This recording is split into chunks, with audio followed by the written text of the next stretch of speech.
Selamat datang saudara-saudari.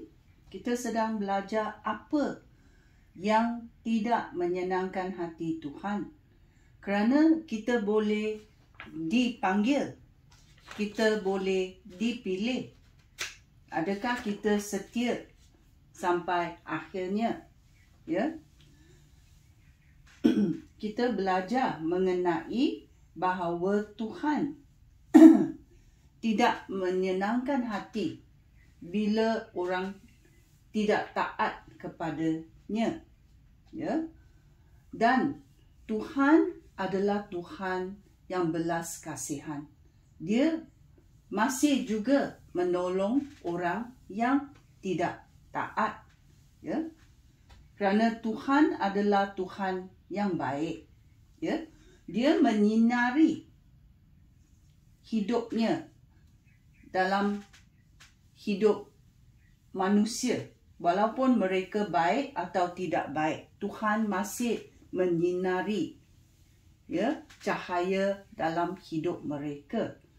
Maukah mereka memilih penyelamatannya ataupun tidak mahu memilih penyelamatannya? Ya. Nombor 2 yang kita mau belajar adalah mujizat. Bukan garanti. Ya. Bukan garanti mujizat. Ada juga roh-roh yang melakukan mujizat. Ya. Roh baik dan roh jahat boleh melakukan mujizat. Ya, kita boleh baca di dalam masa Musa. Ya, ada juga orang yang jahat boleh melakukan mujizat di Mesir. Ya. Kita pun boleh melihat ada juga roh yang jahat boleh melakukan mujizat, roh kudus boleh melakukan mujizat. So kita jangan tertipu. Kita jangan tertipu. Dalam Matius babak 7 ayat 22 sampai 23 berkata,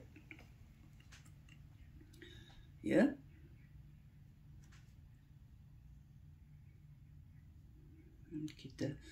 Aku akan menjawab, ya. Aku tidak mengenal kamu.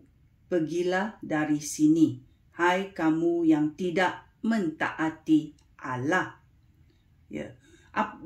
Mengapa Tuhan berkata begitu? Kerana pada ayat 22, pada hari kiamat, banyak orang, ya, ramai orang akan berkata kepada Tuhan Yesus Kristus, "Ya Tuhan, ya Tuhan, bukankah dengan nama Tuhan kami memberitakan perkabaran Allah? Bukankah demi nama Tuhan kami mengusir roh jahat serta melakukan banyak mujizat?" Apa jawapan Tuhan? Tetapi Tuhan menjawab, "Aku tidak mengenal kamu. Pergilah dari sini, hai kamu yang tidak mentaati Allah." Tuhan tahu hati manusia. Ya. Ada orang yang boleh melakukan mujizat dengan menggunakan nama Tuhan. Ya. Kerana nama Tuhan ada kuasanya. Ya.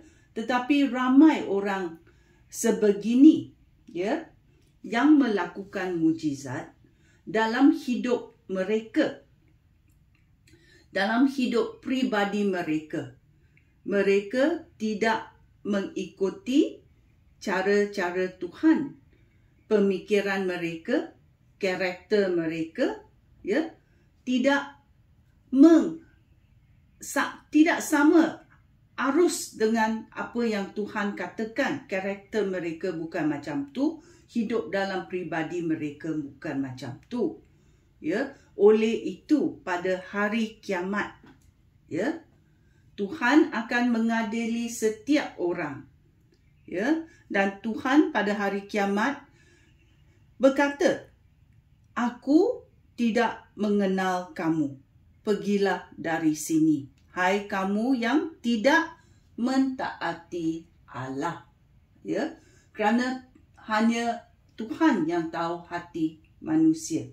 Oleh itu kita mesti was-was bila kita menjadi seorang pemimpin, menjadi seorang yang boleh melakukan mujizat demi menggunakan nama Allah. Ya, kita mesti was-was. Adakah kita masih berdosa dalam hidup peribadi kita? Adakah cara laku kita tidak selaras dengan apa yang Tuhan berkata?